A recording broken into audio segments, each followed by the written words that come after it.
All right. Oh, shoot. Put the mic on there. All right. Welcome to another movie review stream. My name is Mark McPherson, film critic for movieswithmark.com and a few other websites, but mostly movieswithmark.com. All right. So we're right into February now, and we've got a few new films that we've got to talk about today. What have we got on the we got to talk about. Of course, we got to talk about Markiplier's latest film, Iron Lung, currently playing in theaters right now. We are also going to talk about Good Luck, Have Fun, Don't Die. I believe that's the right order, isn't it? Like, Good Luck, Have Fun, Don't Die. Yep. The latest film from Gore Verbinski. I haven't seen him in a while. And we're actually going to take a look at a film coming out actually next month, a small horror film called Dolly, which is going to be coming out from Shudder in theaters next month. So we got a few different types of films here. We're going to be talking about, of course, Markiplier's film, which debuted last weekend. And we're going to be talking about Gore Verbinski's latest film, which is coming out next week. And we're going to be talking about Dolly, which is a smaller horror film that comes out next month. So, yeah, if you want to stay up to date on the latest films like this, get an early, stay up to date on the latest movies, because pretty much, aside from Iron Lung, a lot of the films we're going to be talking about today are going to be coming up, so these are kind of big previews. So if you like what you see, be sure to hit the like button and subscribe to stay up to date on the latest movies. And if you'd like to support me, I have a Patreon below, which gives you early access to some of the video essays that we do, as well as some of my movie writings, and I'm currently writing a new book on banned movies. So you'll have access to that if you sign up through there. Also, you'll have to forgive me if the stream is a little bit choppy tonight. I'm trying something out, and I don't think it's kind of working that well, which is let's put it this way. I'm trying out this format of streaming between Twitch and YouTube right now. And on YouTube, it looks fine. Like, I'm looking at the playback here. But on apparently on Twitch, it has to show it, like, vertically. So Twitch, if you're watching this on Twitch, because I'm just trying this out, and this is already, like, effing up for the way that I look at it. Because if you're on Twitch, you can only see me from this side. So... I'll have to tweak it later on. Read some of the chat here. So Scorn says, loved your body snatchers video. Thanks, yeah. I've been toying with doing the one on the body snatchers like that for a while, just because I thought it'd be a fun little concept to, like, look at a film and try to relate it to something more up to date and have a little bit of fun with it. And I did with that one. So, I wonder if I can change the video to... Your move, creep. And thank you so much for the subscription. I'm curious to see how the descriptions will actually show up, if they show up on Twitch and that. Oh, wait, hang on. There we go. Okay, so for the Twitch crowd, I just recentered the video, so crisis averted.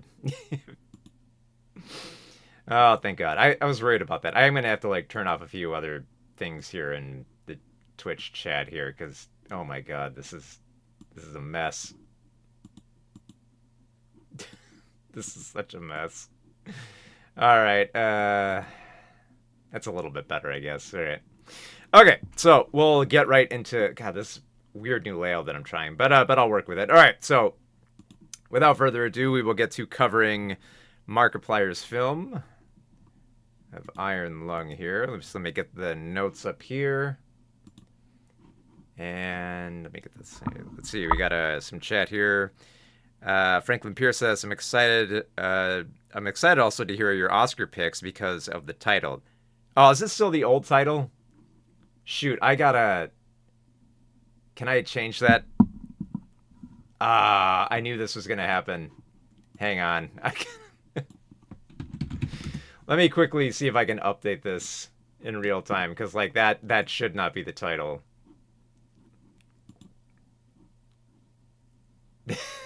Oh, God, it did screw up. Okay. Yeah, and I knew... I shouldn't have done this. Here. But if you want to see my Oscar picks, that was in a previous stream. So you can go check that out there.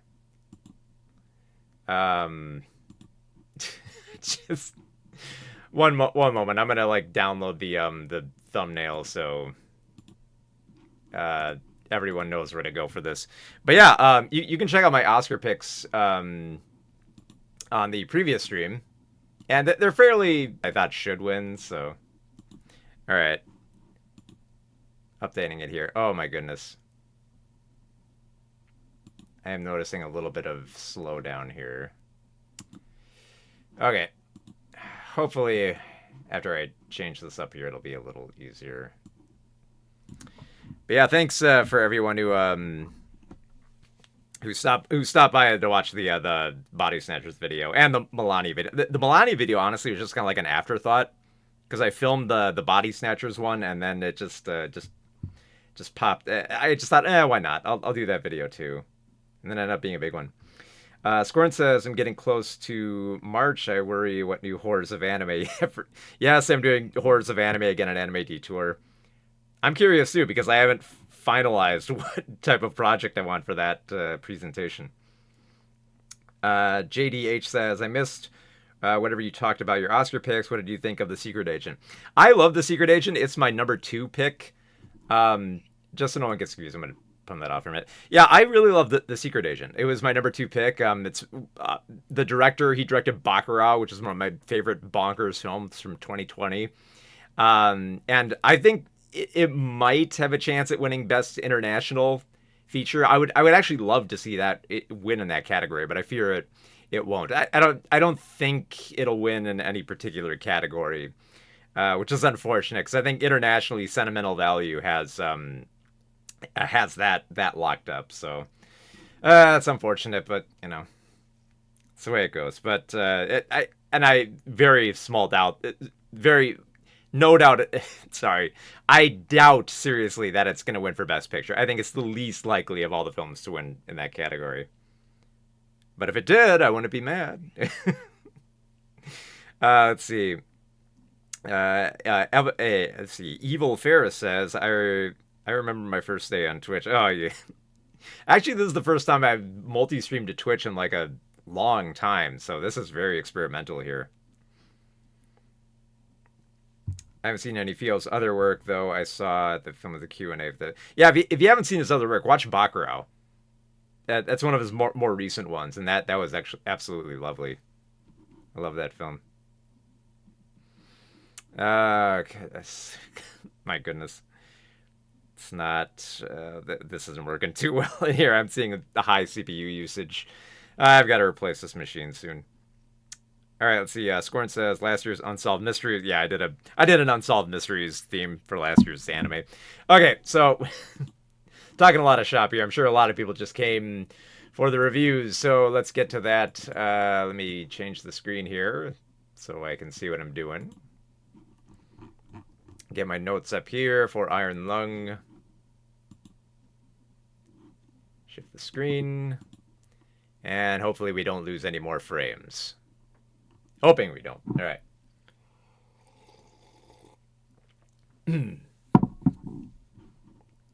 Hopefully the alert system is still working. Okay, good.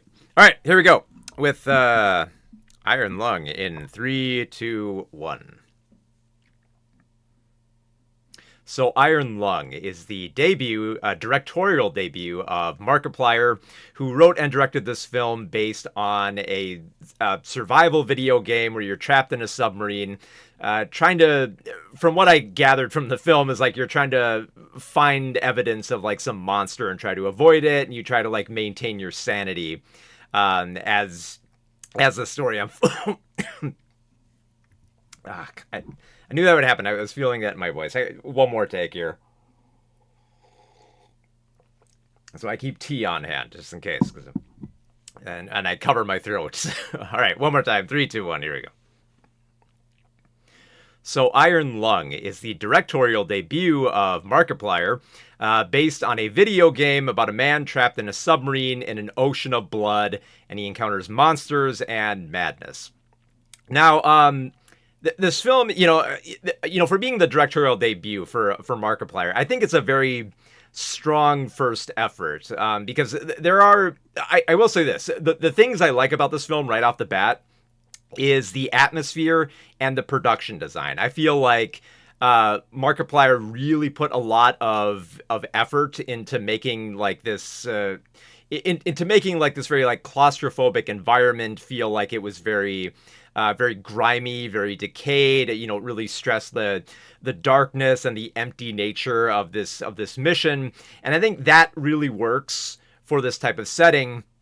I think that the problem is just that he sets up all this like great stuff, and then it doesn't really progress anywhere all that intriguing as it goes along. It just kind of feels like it's spinning its wheels, for lack of a better term, because I like the way that the film starts off. I like the whole premise that he goes with right from the get-go. I mean, you have Markiplier in the film playing this convict called Simon, who's been assigned duties to pilot this experimental craft into this big ocean of blood and trying to like find any evidence of resources that could help out humanity, because there's this whole big deal how like the stars are going out and the trees are all gone, and you know, it's the end times, and humanity's just got to find some way to push through and try to find some key to their survival. And it all seems grim and dark and pointless, and he questions, you know, what is the point of risking his life just for trying to progress humanity a little bit longer. So I like how it starts on that angle. But as the film goes along, I almost kind of feel like once Markiplier like got the whole setting right, because I have not played the video game in case you're wondering.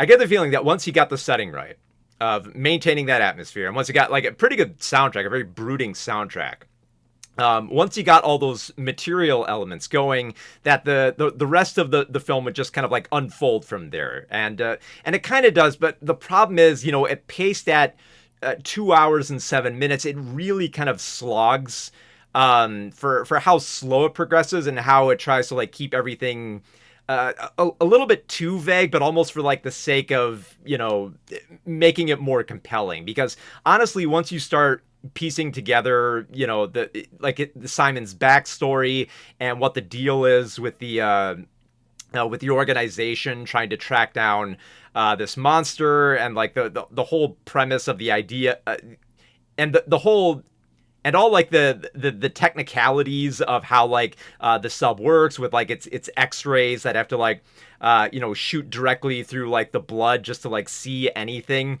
I think it's all very clever, but once you get used to it, much like Simon does, it just becomes a bit of a grueling experience, and it never felt like there was momentum. Like, it never felt like I was learning enough about the character where I was intrigued to see where Simon went. Like, don't get me wrong, he's an interesting character. Like, you learn about his regrets and how he feels about the world, and and the stuff that drives him mad, and his desire to see if like there's anything worth living for. I think he's an interesting character. I think the problem is that there's never enough time to like explore something more. It always feels like he's like dead focused on the mission, and anytime there's got to be something more surreal and scary, it just kind of feels like it felt like a haunted house at times. It's just like, okay, here's spooky stuff, like here's blood dripping from the ceiling, and here's like a phantom in the distance, and here's like a monster just outside the craft, and it's like, okay, this is all kind of spooky stuff, and I do admire the details that went into assembling it all, but it never quite felt like everything was connecting here. It always just felt like a series of spooky things that could happen in this very contained vessel. And to the credit of Markiplier, the way that he actually shoots this contained environment is pretty well done.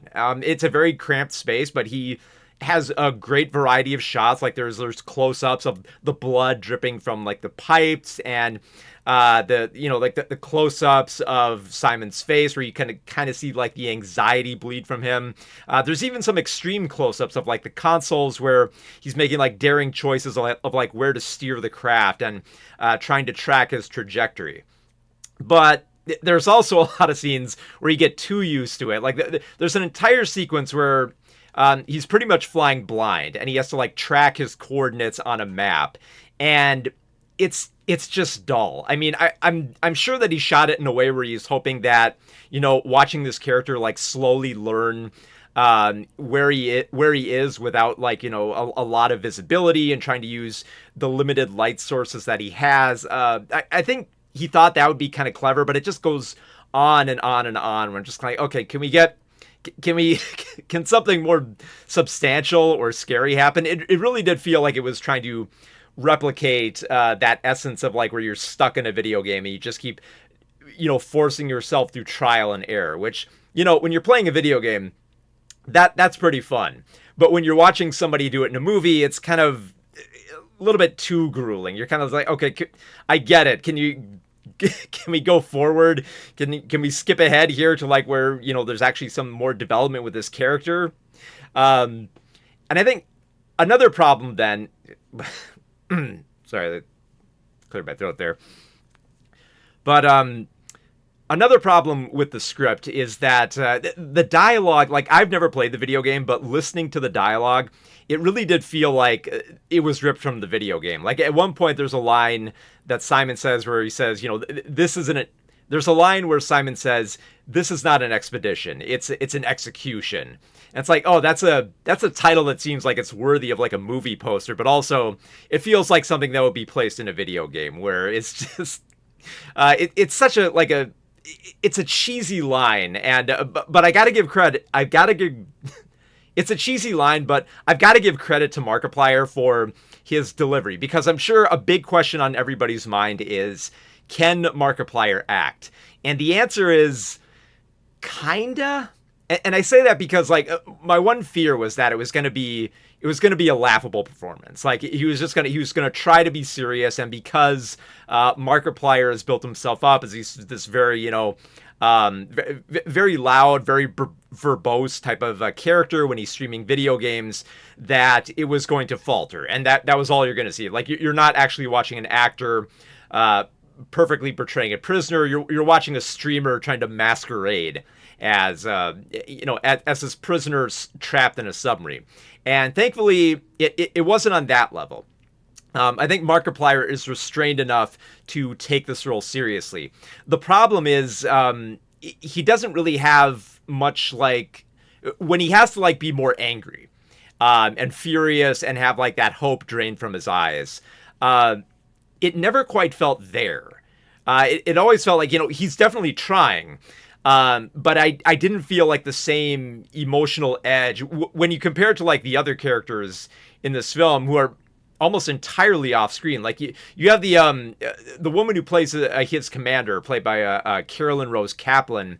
She actually delivers a pretty damn good performance. Like you see a little bit of her, but for the most of the film, you just hear her through the speakers, and you can sense like a lot more determination and anger and just like stakes that are on the line within her voice, that I really loved hearing her. And especially, I don't think it really bodes well for the film when you also saddle Markiplier next to veteran voice actor Troy Baker, who for the few times that he's in the film as a voice, he's really good. And then you see like you can see like the difference between like these actors who are mostly just voice only, who give like pretty good performances, next to Markiplier, who's doing okay, but when it comes to being more emotional, I think there's a big problem with that, especially by the time it gets to the third act, where it's mostly just him getting frustrated and angry and just like screaming, like, what the fuck is going on here? And I think I kind of just like sat back at that point by the third act and just realized, like, yeah, I see where the story is going. I don't really think all the pieces are connecting here, but you know what?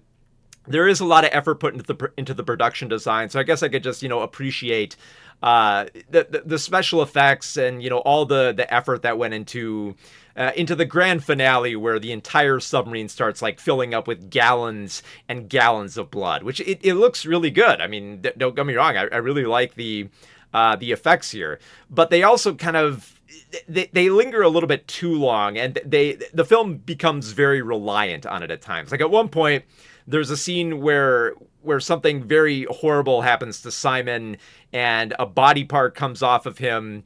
And it's meant to be like shocking, but there's a lot of time spent, showing how the limb comes off, looking at where the limb used to be, looking at where the limb is now, looking back at the limb, looking at all like the blood and everything. It's like, okay, yeah, I get it. It's a good effect, but we're lingering way too long on this. And I get the feeling that's the majority of this film, is that there was a lot of effort put into the design and how the film was shot and trying to make it look good. And it does look good.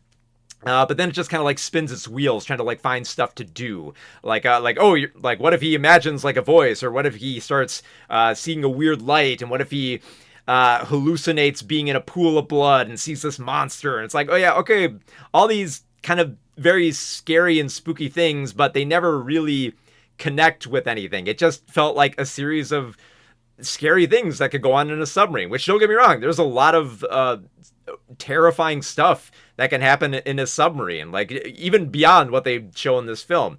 But I think you need a little bit more than that if you want to, I think like a big problem with this film is that I didn't really care for Simon as much. And I think that's mostly because Simon feels more like a passenger on this vessel rather than actually like steering the story and captaining it. It never felt like he was the captain of this vessel. It always felt like Simon just, he has to like just go through the motions. Like he has to uncover this material. He has to hear these weird voices. He has to feel like he's not being let in on the mystery, and that he's got to like put all the pieces together and try to find a way to survive all of this. And it's like, okay, that's pretty good, but it's like I don't really care for him much beyond that. And it feels like there's a bigger story here, especially like with this backstory of being betrayed and his doubts about if humanity should keep on living. I think there's a lot to explore there, and it never quite feels like the film goes the extra mile. It always kind of feels like it's trapped within its setting. And I don't mean that literally. I mean like it's trapped within its central setting of trying to like navigate the ocean of blood and just all the other elements of this apocalyptic future is more just like bland peppering on the outside. Like they talk about how the stars are going out with the quiet rapture, and there's the last tree, and it's just like, okay, these are all like familiar cliches of the apocalyptic environment, which I don't think are that interesting, which I kind of go back and forth on, appreciating Markiplier for not focusing on them too much. Because I get the feeling if they spent a lot of time just talking about the world, it would not be that interesting. It would be even more boring than the film already is in its second act. But at the same time, it's like, well, if that's is boring, well, how can you make it more interesting? What's a more fascinating angle to take with that? And I feel like it just kind of it's pulling back too much. Like it's trying to restrain itself.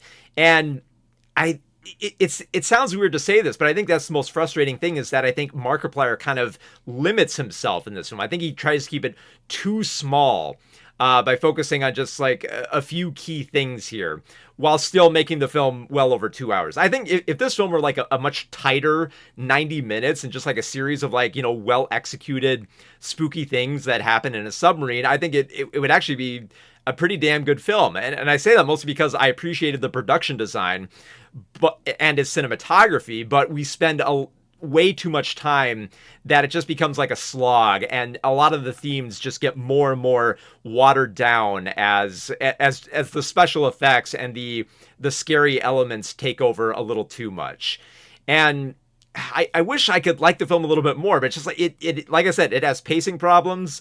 I never really cared about Simon. I felt like Markiplier's acting was good for the type of character he was playing, but when you compare it to who he's playing off of, it's a little, it needs some work. It feels as rusty as the submarine that he's within. So Iron Lung, it's a valiant effort. I think it's a pretty strong directorial debut for Markiplier. But I think he kind of like stretches himself too thin with this material. I think, for pulling triple duty as like director and screenwriter and actor, I think the one element where he does the best is director.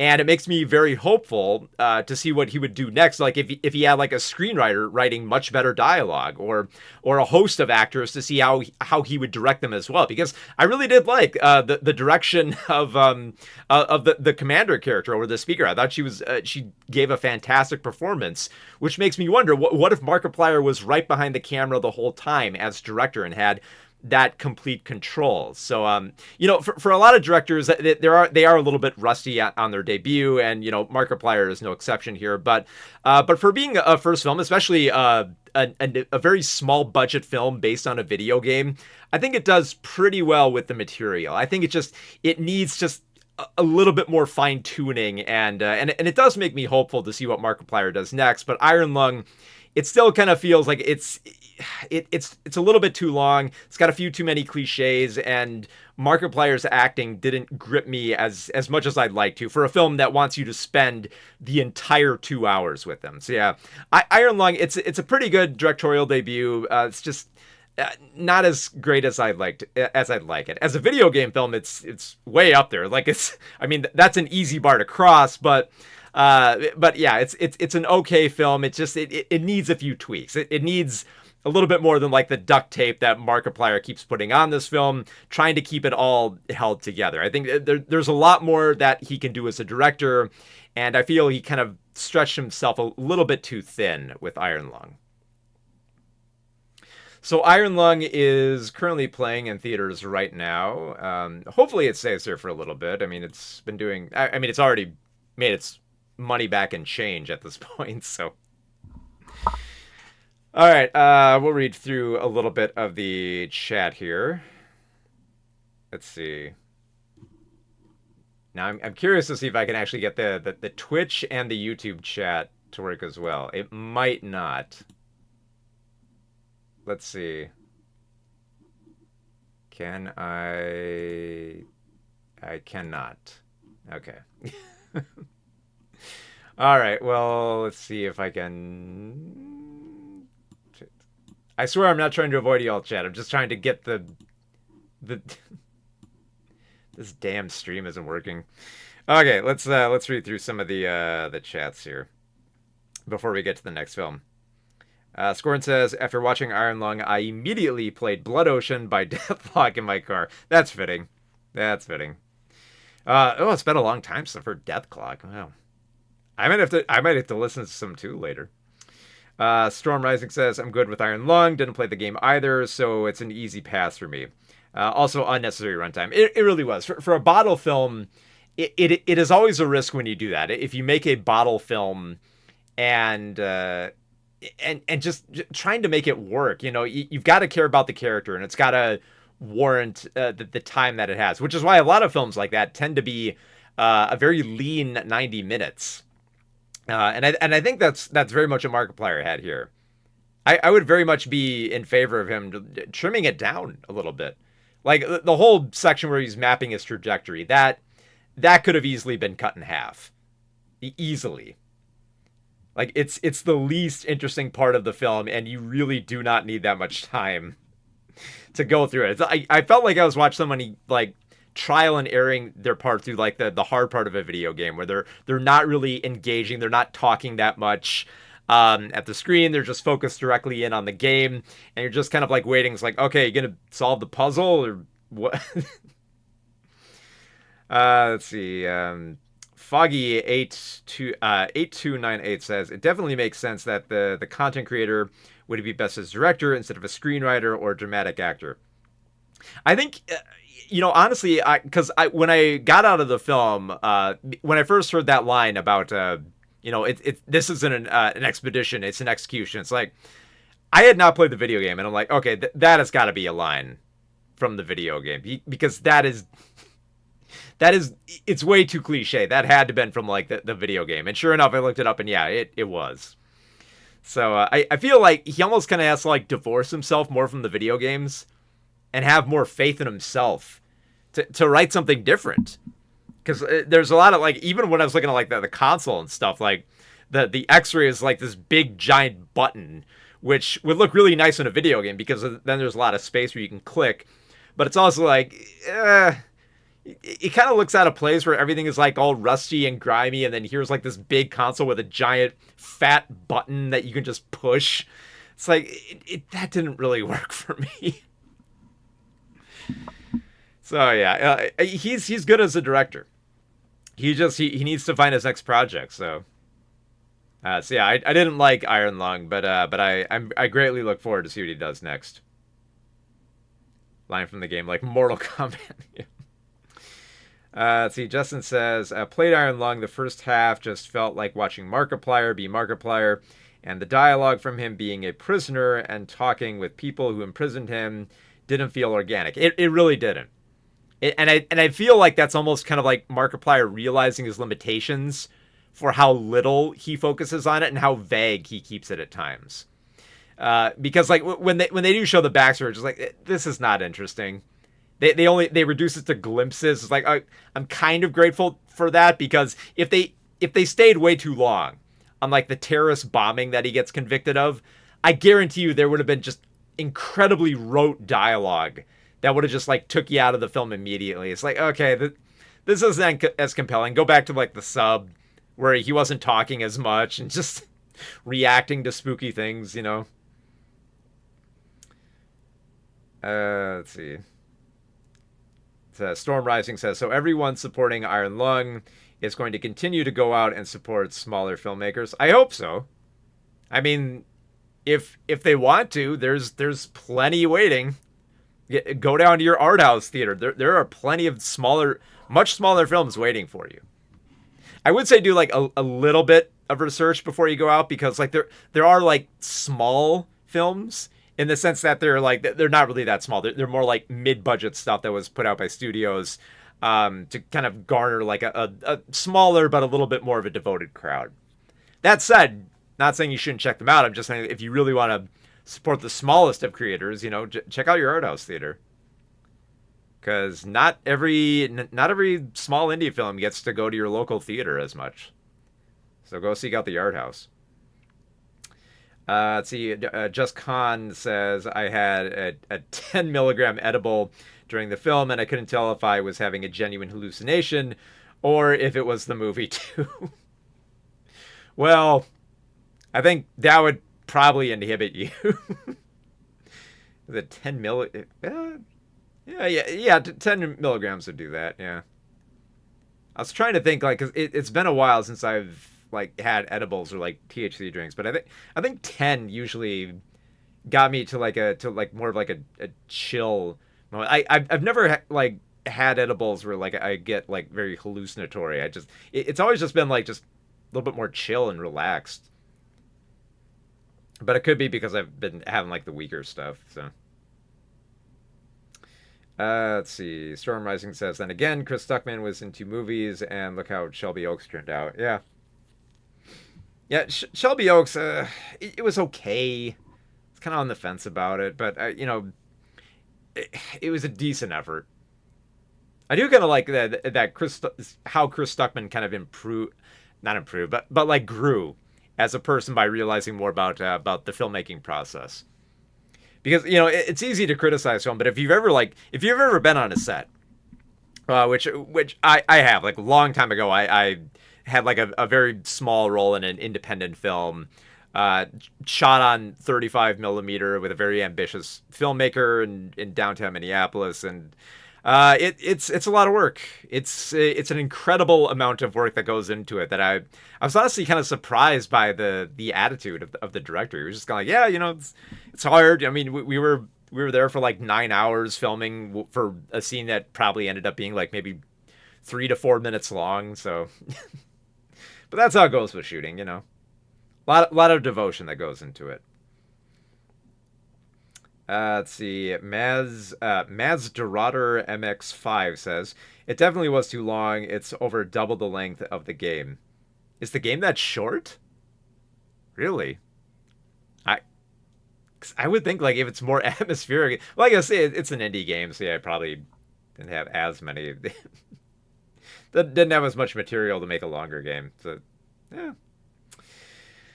I guess impressive to even make a game like that. All right. So, let's switch gears now. So we covered the directorial debut of a first-time director. Now let's talk about a director who's been directing films for a long time, but we haven't seen in a long time.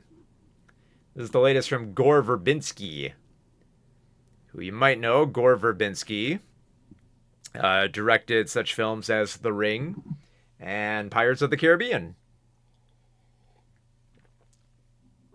And he has a much different film coming out next week. So is it good or not? Well, let's talk about it. Let's talk about Good Luck, Have Fun, Don't Die. All right, so here we go in 3, 2, 1. So Good Luck, Have Fun, Don't Die is a new film from Gore Verbinski, who you might know from his directing on The Ring and Pirates of the Caribbean. And Verbinski, I think what I love so much about his direction is that he always has like this energy to him with how he directs his films, and that's very much present here in this little sci-fi. It's not quite that little, and his high energy is very present in this sci-fi satire that I think is strong enough that I admire the momentum that it actually succeeds over the. It succeeds where the script. My goodness, sorry. This always happens. This is why I keep tea. And that's also why I reset, because I tend to want to do it in one burst, so I'm not like cutting as much here. All right, one more time. From the top. 3, 2, 1. So Good Luck, Have Fun, Don't Die is the latest film from Gore Verbinski. And he has such a high energy here that I think just the sheer momentum with how he directs this very bonkers sci-fi satire, I think works really well in spite of the script by Matthew Robinson, who has previously written scripts like Love and Monsters and Monster Trucks, which are fairly mindless, kind of like genre type pictures that are like they're weird and they're quirky. But I feel like the directors, when they approach that material, they kind of like just fall back on like the weirdness of it all to carry it. And thankfully, Gore Verbinski doesn't. I think he has a firm enough grip on this type of story that he just plows forward with it. Like, he just takes the script and just goes for it, tries to find like the most wild stuff he can put on screen, tries to keep the energy high, make it eccentric, make it weird, make it bizarre, and keep that energy high throughout. And I think you really do, because you really need to keep up that spirit, because honestly, this is not a script that I found all that impressive. So the premise starts off fairly well. You have Sam Rockwell playing this time traveler who has come back into the past to save our future by defeating this evil artificial intelligence, and he needs a group of people at a diner to help him with this task. And I love how the film doesn't really set it up as much as it does just kind of like drop us right in where Sam Rockwell's character is not on his first try. Like this is on like maybe, a few dozen tries in. So you kind of have like a live, die, repeat going on here, but it's like dropping you right into the middle of it. And I love how the film just hits the ground running, where you have Sam Rockwell just enter this diner all like full of himself. Like, yeah, I've been here many, many times. And he's all bearded. He looks nutty. He's got like this very clunky like time travel device with all these like exposed wires and everything. And I love just his attitude where he like talks about everybody. It's like, oh yeah, I've done this a million times. I know everything about you. And just has like this very cocky swagger, the way that he kind of tries to navigate trying to defeat this evil AI and rely on these other folks to make that happen. And there are like some fairly quirky characters that he hooks up with here. Like you have Haley Lou Richardson playing Ingrid, who shows up as this kind of down on her luck woman in a princess dress, which you find out later why she is that way. You have Michael Pena and Zazie Beetz as this couple who is like a little bit distant. Like, it feels like they had a relationship once, but it's kind of like withered as the years have went on. And then you have, some odd other characters here played by Azim Chaudhry and Tom Taylor, Juno Temple, Dino Fletcher. sorry, Dino Fetcher and Anna Action, and all of these characters, they have their own little weird quirks to them. They don't really develop them too much, and this is a big problem with the film, is that it always feels like this entire group doesn't so much affect the story as they are just kind of like passengers along for the ride. They're just present to gawk at all the weirdness that happens as they try to travel to this house and defeat this evil AI. Because the film is very surreal and odd, and I think somebody else pointed this out, that probably the best descriptor of this film is that it kind of feels like a little bit more like a Terry Gilliam film. And it very much is, because it's like it's all over the place. It takes wild and weird twists that don't quite connect. It veers off course many times. But it also kind of reminded me of just like a very big mash of Black Mirror episodes. And that becomes more present as the film is non-linear and it focuses on a few other characters before they arrived at the diner. So like you have like Michael Pena and Zazie Beetz. They're both teachers who work at the school in which they encounter teenagers who become zombies with their phones. You have Ingrid, who has an allergy to technology, which kind of plays a role in destroying a relationship with her. And then probably one of the most interesting backstories here is the one for Juno Temple as Susan, who loses a son to a school shooting and tries to get him cloned, but he ends up being a little bit more of an advertisement among parents who have gone through this many times before. And it's like the commentary it's not subtle here, which I don't mind. It's just like it always kind of felt like, though, that it was just one note of commentary here. But I do kind of like how all these, because you have like stories about phones turning teenagers into zombies and school shootings not being dealt with, and how people who are adverse to tech find it hard to navigate the world. It feels like a collection of half-thought Black Mirror episodes that have just been like fused together to try to make this grand story about stopping an artificial intelligence. And I think just the whole assembly of it, I think, is more admirable than how well it connects, because it still does kind of feel like these half-thought cliches, like, you know, the whole sequence at the high school with like the teenagers manipulated by their phones. Like, okay, yeah, I get it. You know, Gen Z and Gen Alpha, they're on their phones too much and it turns them into zombies. Like, but thankfully, we only spend a little bit of time on that, and they kind of use it as an ingredient for the rest of this bizarre sci-fi story. I also appreciate how the backstories kind of set up the weirdness that follows, because a lot of like odd stuff that isn't quite explained just keeps happening as the film goes on. Like they encounter weird gunmen that you never really learn why they're attacking until later on.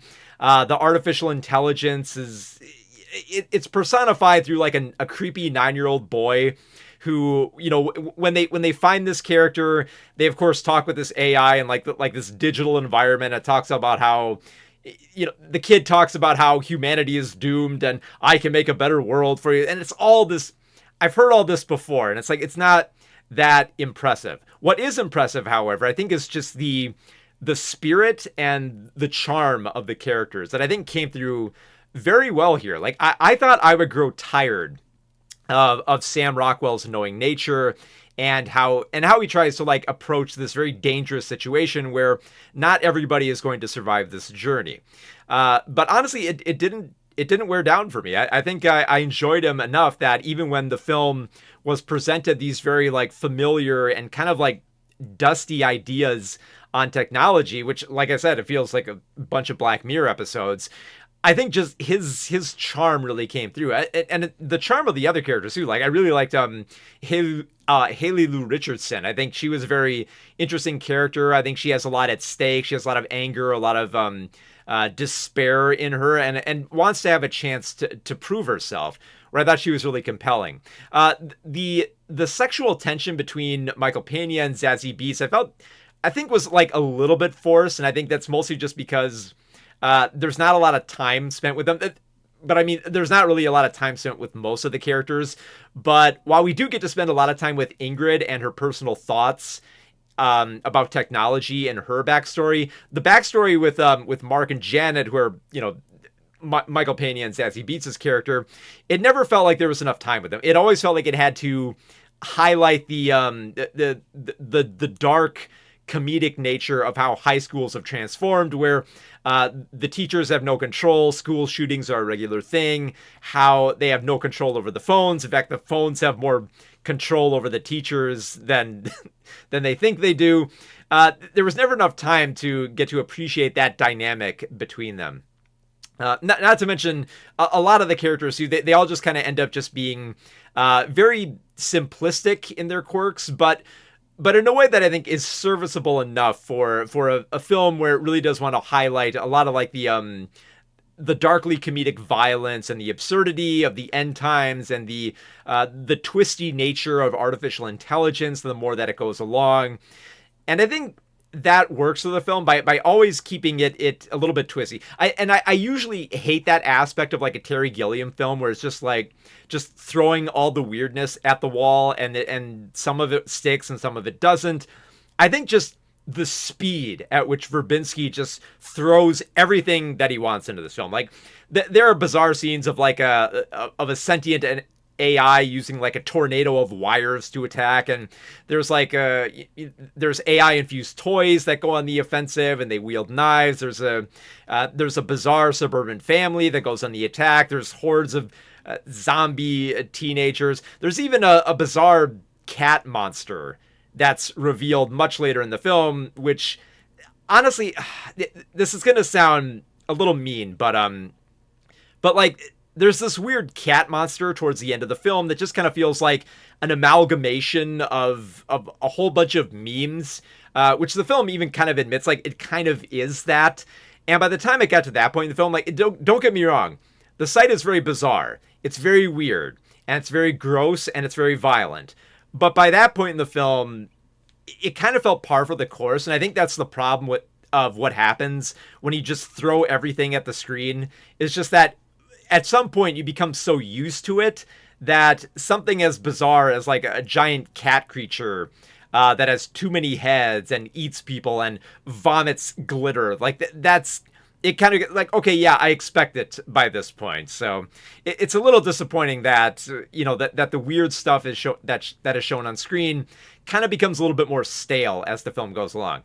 But like I said, the speed that Verbinski throws it at the screen, I think works, and the cast here is really admirable in their efforts, and I think just keeping up that spirit holds together this film where I wasn't that dismayed by all these dated ideas on tech, and not to mention a very like wishy-washy nature with how it tries to approach artificial intelligence and try to dismantle it in a way that it very much felt like a Terry Gilliam film. But also, Verbinski's own style of direction, I think, comes through a lot more here, where he is trying out a lot more stuff and just trying to like be very experimental here. It felt like he was like dipping into like a big box of all these sci-fi tropes and like just flinging them out and seeing like, oh, what does this do? What does this do?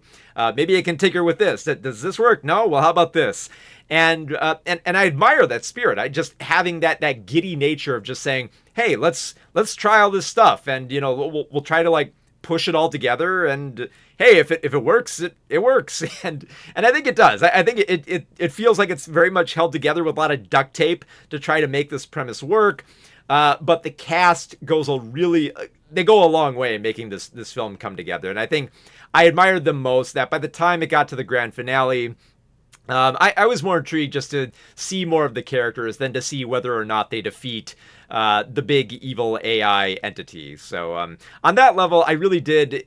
I enjoyed for the most part Good Luck, Have Fun, Don't Die, but more for its ambition, I think, than the ideas. Like there's more cleverness and charm in the characters than there is in the premise.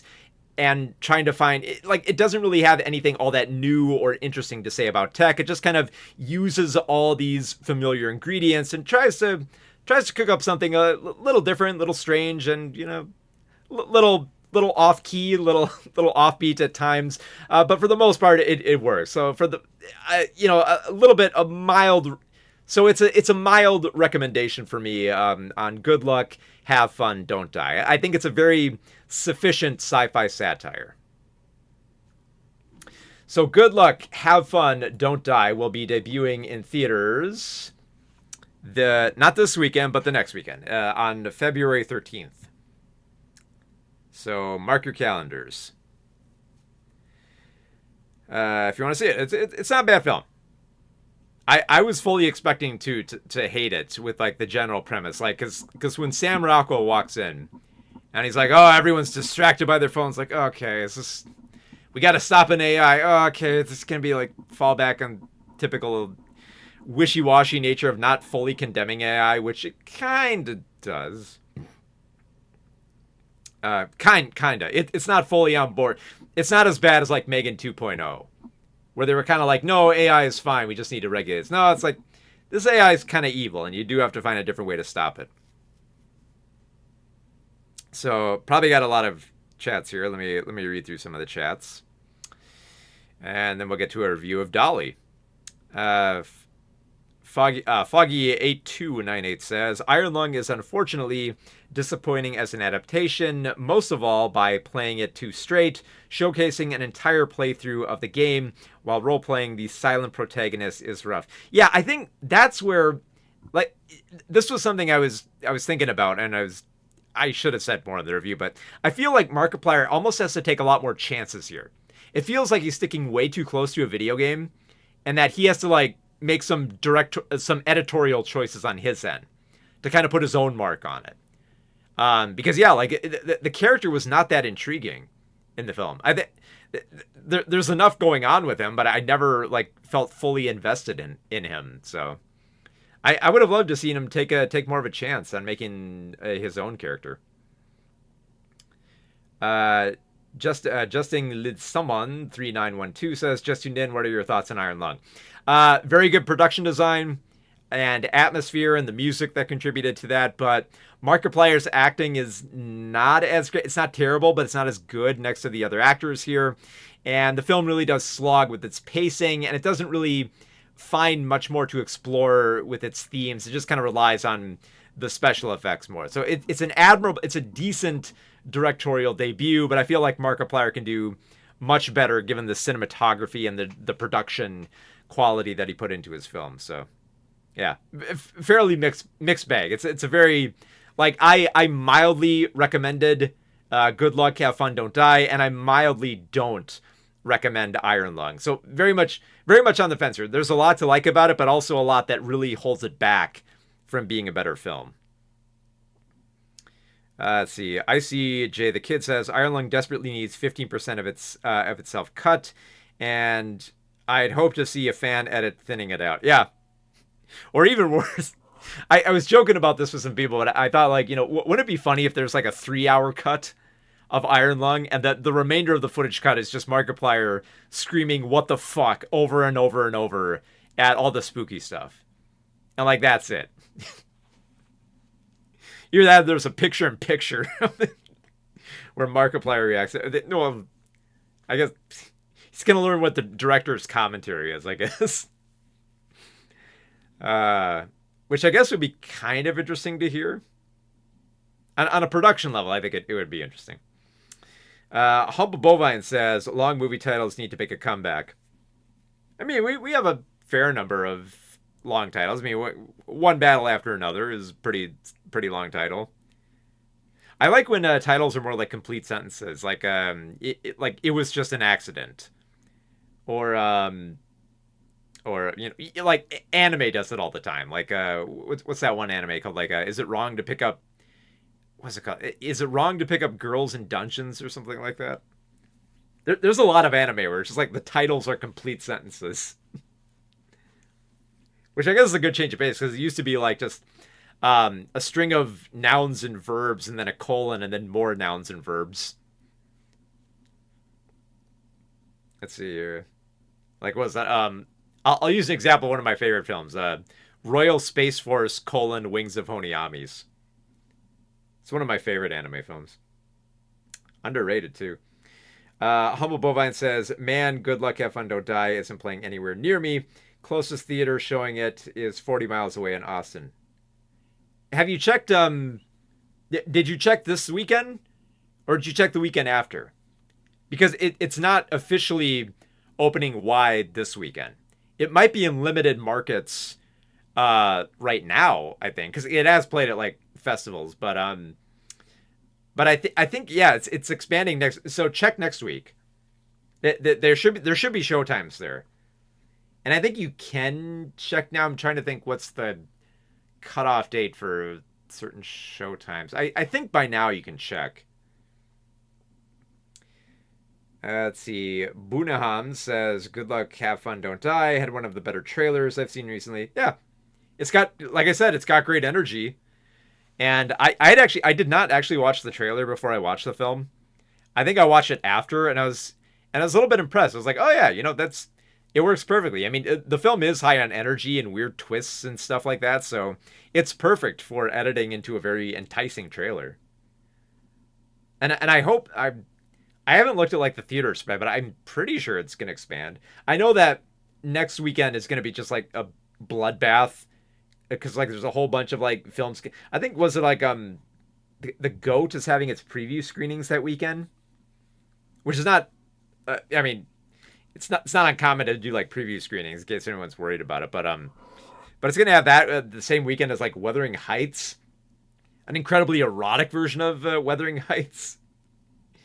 And then I think is Crime. No, that's the week. I was thinking, I am seeing Crime 101 next week, but that's actually coming out the week after. Which, man, I've been getting a lot of early screeners. Homo Bovine says, "Is this Verbinski's first film since A Cure for Wellness?" I believe it is, because it's been a long time. Yeah, because was it Cure for Wellness was 9 years ago, I think. It was a long time ago. Yeah, so long time. Explains the limited days. Yeah. Check the next week. It should be there. Yeah, in case anyone's wondering, Good Luck, Have Fun, Don't Die is not debuting this weekend. It's next weekend. So don't worry if it's not playing at your theater. Your theater probably didn't forget. It's just it's not coming out until the next weekend, okay? So just bear with them. Okay, let's see. How does Iron Lung compare to other well-known one-man shows like Buried or Duncan Jones' Moon? Yeah, those are perfect examples because I actually really do like Moon. I'm okay with Buried. I don't dig it as much, but I think the performance works really well. A big problem with those types of films though is that if you're stuck in an environment, you really have to be invested in the character, and that was a big problem with Iron Lung, is that I wasn't that intrigued by the backstory of Simon for like the bits and pieces that we got, and I almost kind of understand why we got the bits and pieces, because his backstory is not that interesting. You could pretty much like figure it all out about halfway through, and the callbacks are really not that intriguing, even for just like just like filtering a little bit of like the lore into his like hazy memories. It did not work for me as well. Like it's sufficient for like spookiness, but in terms of like making me care more about the character, not as much. So like I said, production design great. The environment looks fantastic. The spooky elements I think work fairly well in the abstract of just scary stuff happening almost like random. I think is good. But in terms of making me care about the character and whether or not he survives or whether or not he makes the right choice here, never really engaged me. Never really brought me into the fold all that much. So, Kajixana says Martin Scorsese's Taxi Driver is it's turning 50 on Sunday. Oh, that's right. Now you got to. That's right. Now you got to think of like the 50th anniversaries are coming up for a lot of films. Came out in 1975. Wait, so that would mean this year is Jaws. Wait, Jaws was last year. Not 75, 76. We're in 2026. How does time work? Oh my goodness, yeah. Long time Taxi Driver. I'm sure there'll be a special showing. I think I do have one of the special Blu-ray editions of Taxi Driver. I should probably bring that out. I'll have to fix the I'll have to fix the shelf for next time. in tribute to that the film's anniversary. All right, one more review before we hit the road here. Let's review a film that's not coming out for a month. Y'all are getting a super early review here with Dolly. All right. This might be a bit of a smaller one because I don't have as much to say on it, so. Okay. So we go with Dolly in 3, 2, 1. So Dolly is a creepy horror film directed by... One more time. So Dolly is a creepy horror film directed by Rod Blackhurst. And I like the assembly of this film. Like, I like the idea of this creepy killer who wears a doll mask and has all these dolls surrounding their house and just wants to basically play house with her victims. And I think for a lot of people that will probably sell the film because, you know, a giant doll head and a killer dressed up in a dress and assaulting people and forcing them to play house and Dolly. It's like that's a decent horror premise. Even for like a very, well, not even just a horror premise, a slasher premise, a very gory, brutal slasher premise. And sure enough, Rod does a pretty good job here with you know, keeping the atmosphere very gnarly, very gross, and very disturbing at times. And I'm sure like one question that'll probably come up for some people is, okay, you know, this sounds familiar. This kind of sounds like that one short from VHS Halloween where it was I think it's called Coochie Coochie Coo, where it's about a spooky house that you know, where two people enter and there's this milking mommy who has trapped a bunch of people there and infantilized them and treats them like they're babies, that she breastfeeds and changes their diapers and just, you know, keeps them trapped in this environment where they are little children forever, which is weird, uncomfortable, and disturbing. And that's also why I like that segment, because yeah, it is gross and it is disturbing and it makes you feel very icky. And that's kind of what I want from more. I want it to make me feel that gross. Well, especially for this material, especially because I really just want like you know, to see any type of like scary house where the monster inside is not just trying to kill you. I think it's more fascinating that the milking mommy in that segment was just trying to keep these adults trapped here to be babies forever. I think that was more intriguing and more scary than just, you know, crushing them and murdering them. I thought it's a lot more disturbing. Now, if you're worried about that happening with Dolly, you don't have to worry too much because there isn't anything that disturbing. Although I will say, the central killer of Dolly does whip out a titty now and then for some breastfeeding, and it is pretty gross. But I don't think it's as gross as Coochie Coochie Coo. But I think you do have to recognize that this is a slasher where it's mostly just about the theatrics of it all. Like, they don't spend a lot of time setting up a lot of character for the final girl of Macy, played by Fabienne Therese. She's likable enough. Like, they set her up as, you know, this woman who's concerned about whether or not she's going to marry her boyfriend of Chase, played in this film by Sean William Scott. And don't get too attached to him for a very important reason in the first act. But it never felt like there was enough there to like root for her beyond just like her general survival. Because once she goes hiking with Chase and she encounters the Dolly killer in this film, played by a towering actor called Max the Impaler. It just becomes about survival and trying to you know, not piss off this masked killer who is going to either kill you and bury you among all her dolls, or force you into the house and, you know, force you to play Dolly and house, where she's going to put a gross pacifier in your mouth. She's going to change your diaper. She's going to spank you. She's going to force you to play with toys, all that weird, disturbing stuff. And on that level, just of the atmosphere, I think is decent. I think it works well enough. But I think as it goes along, There's a little bit of mystery thrown in with an imprisoned person in the house, played by, I think his name is Ethan Suplee. But even that twist just kind of feels like another excuse for a little bit more tension and a little bit more violence here and there, which I don't mind. But the violence, it felt like it kind of cheaped out here. It felt like the disgusting nature of it all just kind of like blew its load too early, I think, for lack of a better term. Just because like the first murder that occurs in this film is very grotesque. Like it involves like amputated limbs and like a jaw being pulled off and left there as that person is still living, which is gross and disgusting. And I think that's a great way to start the film.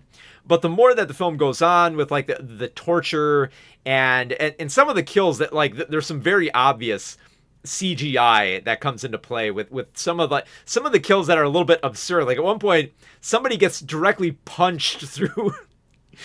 Someone gets directly punched through the chest by Dolly, which for being played by Max the Impaler, I'm sure he could, but it kind of like took you out of the film where this person who's trying to like play like this very doting mother among all her dolls, and then going to immediately just shoving her fist through someone's chest cavity, like they were a Dragon Ball Z character, just kind of like took me out of the film. I was like, okay, it's okay, it's gross, but it doesn't really fit here. It just kind of feels like throwing any type of violence you can at the screen and seeing what works. Even like there's another scene later where Dolly decapitates somebody, and I feel like the Dolly killer was like trying for jokes in that scene, but it never quite felt like it was there. Don't get me wrong, I think there is some potential with Dolly. I especially like the scene where she gets attacked and there's like a crack and you can see a little bit of like the decayed face beneath the mask there, which is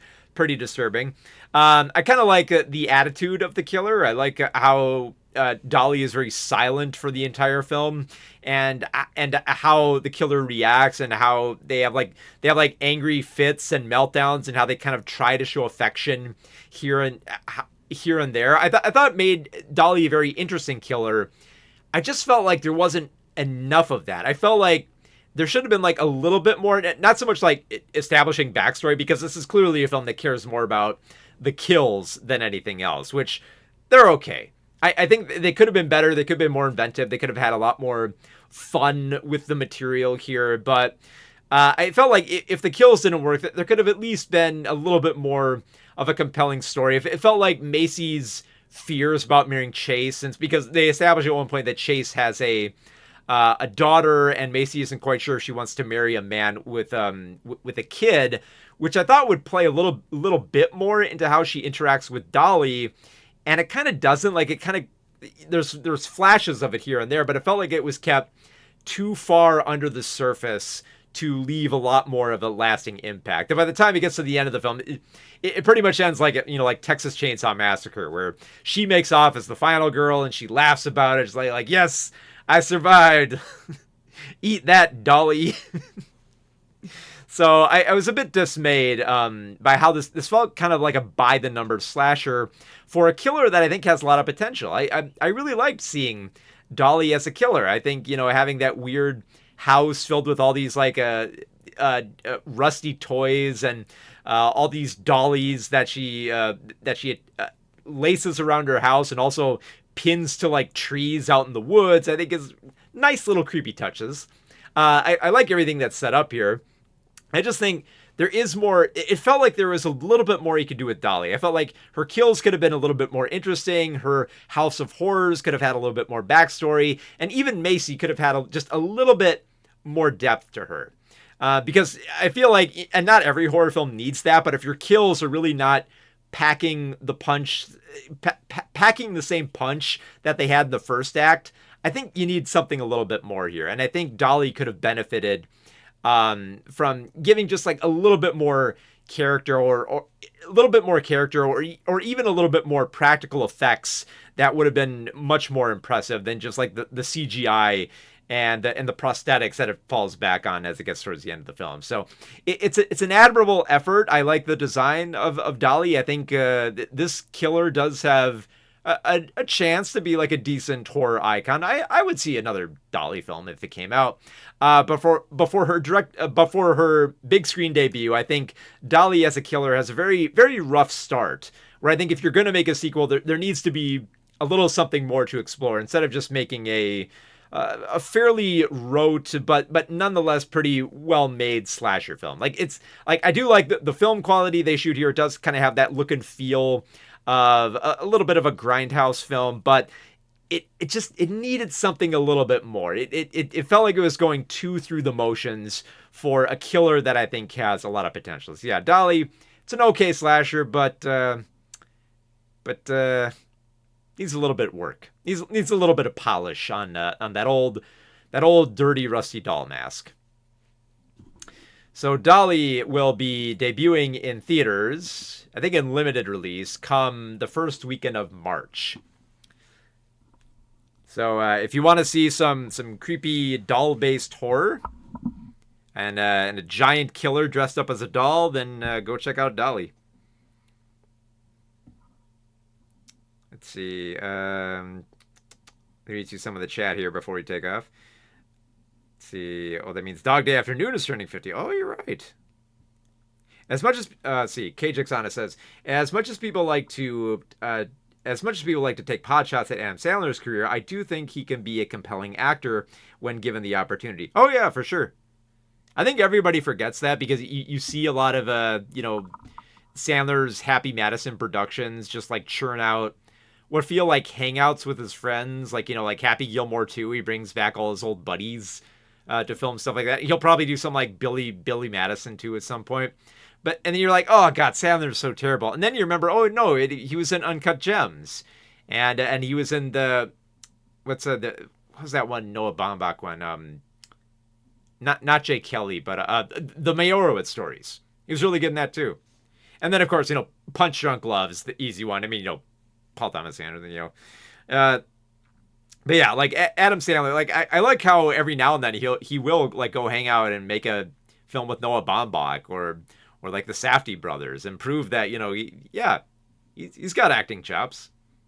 It's not all just the Hanukkah song and just all the old favorites and just finding any excuse to bring Rob Schneider and Steve Buscemi back into his films. Let's see. Humble Bovine says the idea of the monster grotesque things in the spooky in the spooky house trying to care for you rather than harm you reminds me of Barbarian. Oh yeah. I felt like there wasn't enough of that in Barbarian. I feel like the twist was reserved a little bit too far out where you could have a lot of the more disturbing stuff, but it was fairly disturbing. Yeah. I feel like Barbarian is almost kind of like the natural. Well, sorry, I meant Coochie Coochie Coo is more like the natural extension of Barbarian. I would say Dolly, but actually, no, I might lean a little more towards Dolly as being an expansion of that killer from Barbarian. Let's see, Boonham says, all this infantilization horror reminds me of The Baby from 1973. That movie's messed up. It is. It's been a long time since I've seen that one, but oh god, that I think there's a reason that I wanted to forget that one. And it's creeping back into my memory, so let's keep reading here. Let's see, Animated 15 says, oh my lord, when Leprechaun in the Hood did the Jaw ripoff, I nearly fainted. Yeah, Jaw ripoffs, I gotta be honest, they don't freak me out that much. Especially in Dolly, there's a lot of shots where they do linger on a victim whose jaw was torn off. And I guess like it didn't disturb me as much, like I guess like for one, because the special effect just makes like this black chasm that doesn't show much of like the grotesque nature under the jaw. But also like it's fairly easy to shoot once you get like if you look at like how it's done with like the special effects where it doesn't gross me out as much. But I guess like that's just my personal opinion. I mean, what personally disturbs me more than anything is any horror that involves eyes. Anything that like touches the eyes, anything that puts needles through the eyes or tries to like gouge them out, that stuff gets under my skin. That's the gross. That's the stuff I'll turn away from. Meyerowitz, yeah. I always mispronounce that title. Humble Bovine says, you think that in a post-Terrifier trilogy world, slasher movies are predisposed to making their killer the star rather than having characters with meaningful or interesting arcs? I would say that, except for the fact that I think the Terrifier trilogy, I think, is actually doing a little bit of a better job trying to establish a central character, because with like Terrifier 2 and 3, they actually did establish the one woman who could like defeat Art the Clown and make her kind of like a reoccurring character. Now, whether they continue on with that, I think is going to really change it. But I I wouldn't say that as much, only because like we still get like Scream movies and stuff like that where you do care a lot more about the survivors than just the killer. I would say that hang on, let me prove this message here. I would say that it's a case more where there were a few attempts to like focus more on the killer. Like we got excuse me here. We did get that one horror film called, what was it? God, it came out not last year, but the year before. It was a horror film seen entirely from the perspective of the killer in a slasher film. I think it was called In a Violent Way, which it was an interesting experiment, but I don't think it caught on as much with everybody. It was fascinating though. I think you do see some films from the killer's perspective. But I don't think they took off as much. If the film In a Violent Way actually did take off, I would say yes. But since Terrifier has taken off, and Terrifier is actually establishing a little bit more of a protagonist, I would say it's not as likely to see more killers in the central role. They would steal the show, but there'd still be like a protagonist trying to defeat them. Let's see, genitalia and anything to do with veins fucks me up. Kind of too. Veins do kind of irk me here and there, yeah. Carlo Wajita 1286 says, also, what do you think about Lynch movies? David Lynch? If it's David Lynch, yeah, I really like David Lynch. Unless you mean, was it John Carroll Lynch? Which I think he's directed some films. He's a good director too. But yeah, I enjoy most of David Lynch's films. I'm trying to think the ones that I don't enjoy as much. I think like Wild at Heart, I think was just a little bit too weird, I think, for its own good, where I don't think I gelled with it as much. I think maybe it was because I saw that right after Blue Velvet. And, well, Blue Velvet, and then right before that I saw Mulholland Drive, and those are like some of Lynch's like best works. Then I went to like Wild at Heart. It's like, this is all right, you know. But yeah, I really enjoyed Lynch's work. Jax Daxter says that one marionette sequence from Nightmare 3 always makes me. Oh yeah, the sequence where in the Dream Warriors, where they cut open that dude's veins and Freddy Krueger wheels him around like a puppet by the veins on his arms. And that really grossed me out too. I'm with you on that one. Yeah. See, Jaxel says Hard Eyes was more interested in the characters than the slasher. That's true. That one was. In a violent nature. That's right. Yeah. Veins is crazy for real. I agree with you, Jax. My skin crawled talking about the kind of. Yeah. I think initially when I first saw that scene in Nightmare on Elm Street 3, and I remember like whenever I watched that film much too young. I was much too young to be watching that film. And when I say young, I mean like 10. And that scene with like the veins, that really grossed me out. I could not watch that scene. Like all the other scenes I could watch where like Freddy Krueger like dices up people and drains their blood and sets them on fire and shoves them through TVs. All that I thought was fine and comical. But then I got to the veins. It's like, oh no, the veins for puppetry, that did too much to me. Let's see. Carlo was asking favorite David Lynch films. That's a good question.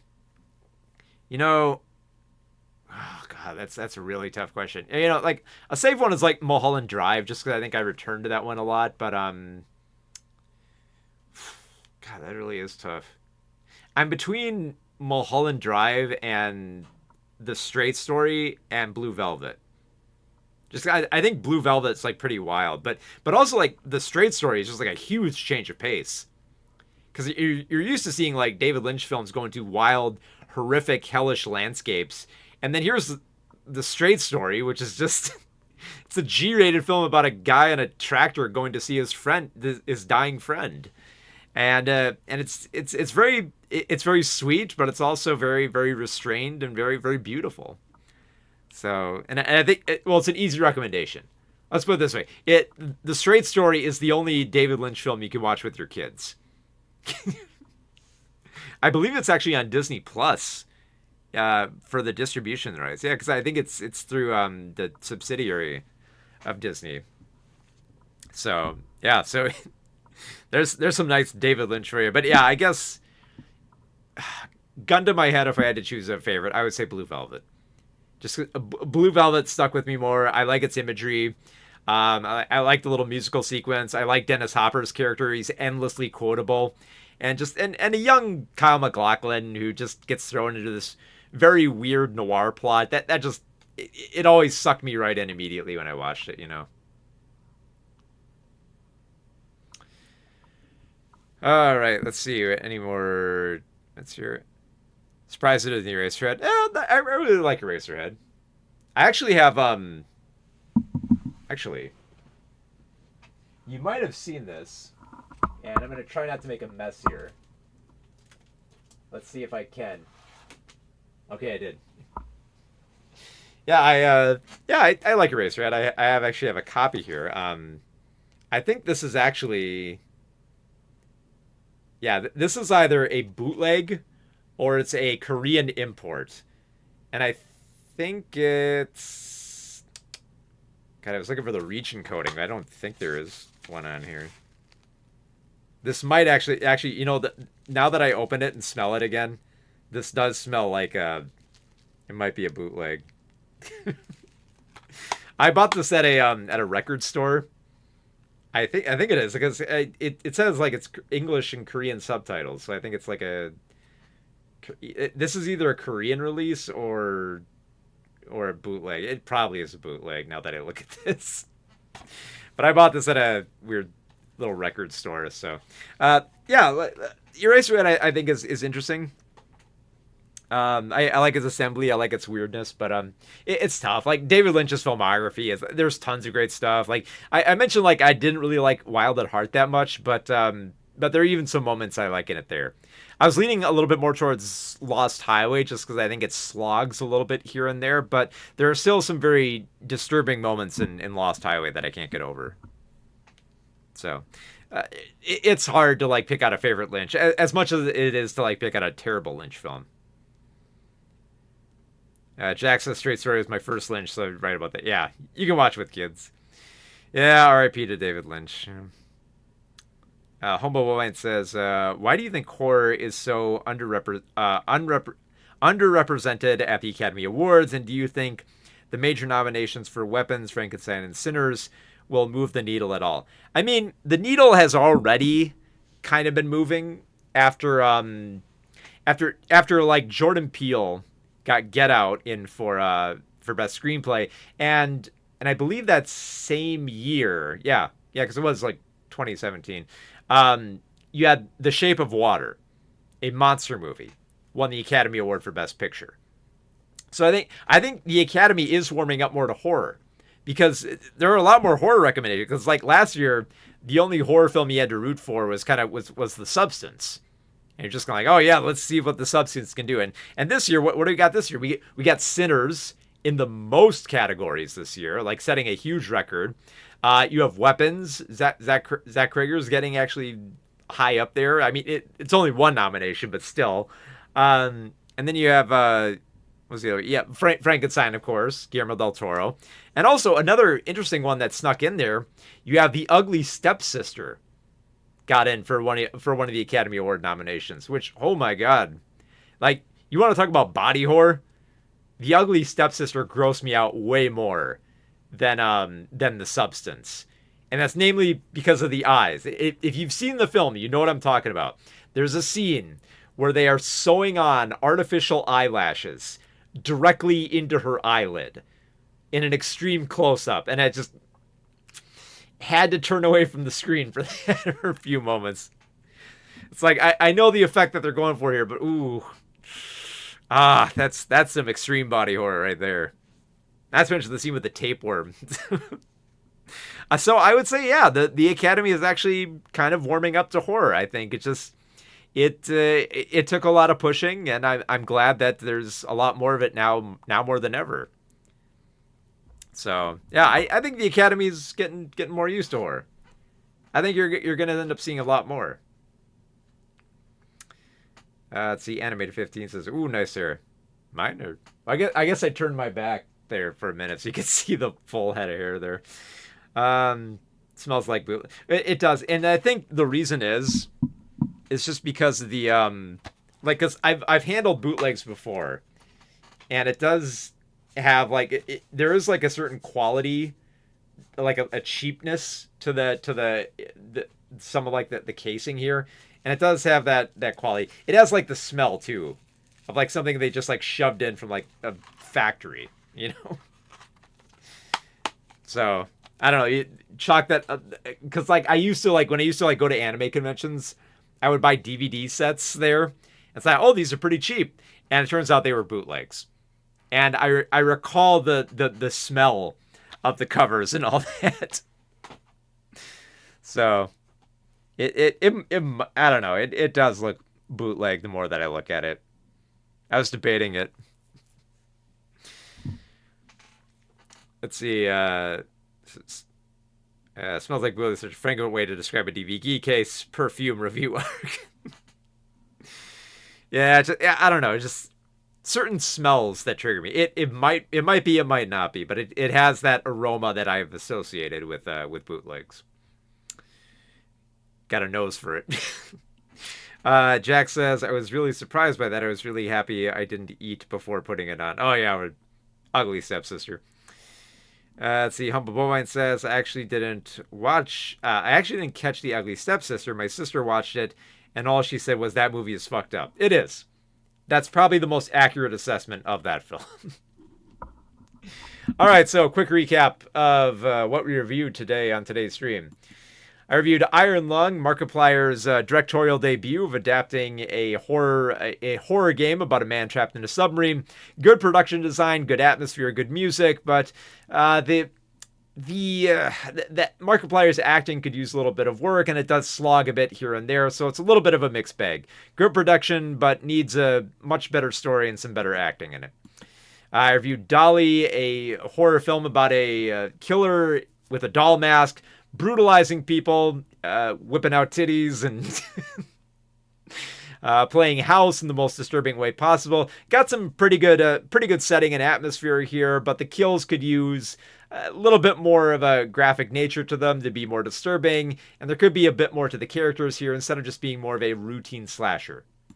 And I reviewed Gore Verbinski's Good Luck, Have Fun, Don't Die, a weird little sci-fi social satire. Not quite social. It's more like sci-fi satire in general, and for what essentially ended up being a bit more of a mashing of Black Mirror episodes, it comes together thanks to a robust cast and Verbinski's direction, which is very high on energy and kept me engaged enough to appreciate it, even if it didn't have anything all that interesting to say about tech. So, if you would like to read reviews of these films, you can check out my website, movieswithmark.com.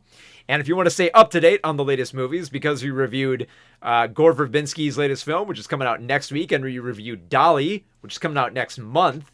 So if you want to stay up to date on the latest movies, be sure that you are subscribed to this channel. And if you dug this stream or just hung out and just talked about movies and address the latest ones, be sure to like it as well so other people know to go see Gore Verbinski's film next week. And if you'd like to support the channel a little bit, I got a Patreon below, which will actually not only give you access to my video essays, because I do publish those early for patrons and YouTube members, but it'll also give you access to some additional writing for a new book that I am working on called Banned Movies. So it's essentially, you know, like banned books. This is going to cover movies that have been banned around the world. So you can read entries as they are finished, and I post them up on Patreon. And if you are in the $3 tier, you will get a digital copy once it's finished. And if you are in the $15 tier, you will actually get a physical copy with your name in the book. So if you'd like a copy of that, you can sign up there. And the thing is too, if you sign up now, you will actually get a copy of my Saturday morning cartoon book right away. And then once the banned book is finished, then you'll get that too as well. Just so you know how it works there. So I will be back in about 2 weeks, where we will have many more films to talk about. We will talk about Crime 101, a huge ensemble for a crime thriller, and we'll also talk about the highly erotically charged version of Wuthering Heights that's coming out. So a lot more to look forward to this year. We got even further coming out. We've got the films like The Bride. I might address The Goat at some point, and a lot more video essays I've got planned. I'm planning on revealing a little bit more of what I'm working on in sometime next week. There's a lot going on behind the scenes, but you'll all get to see it in due time. So thank you all for hanging out on the stream here. I will let me just look at that chat here for that's thanks for showing up, Animated. Crime 101 looks like a decent day. It does, yeah. It looks pretty standard. And Carlos says, "Oh my god," with the autograph. I mean, if you want, I mean, I'm just gonna put like patron names in the acknowledgement section. But if you'd like me to sign it, I will too as well. I mean, I'm gonna order a few copies to bring to conventions and stuff like that. But if you want an autograph, I'd be happy to sign it as well if you want. So it's all up there on Patreon. It's listed below if you want to check it out. So I'll catch you all in about 2 weeks, where we will talk about more movies like Crime 101 and Wuthering Heights. So until next time, have a good one, everybody.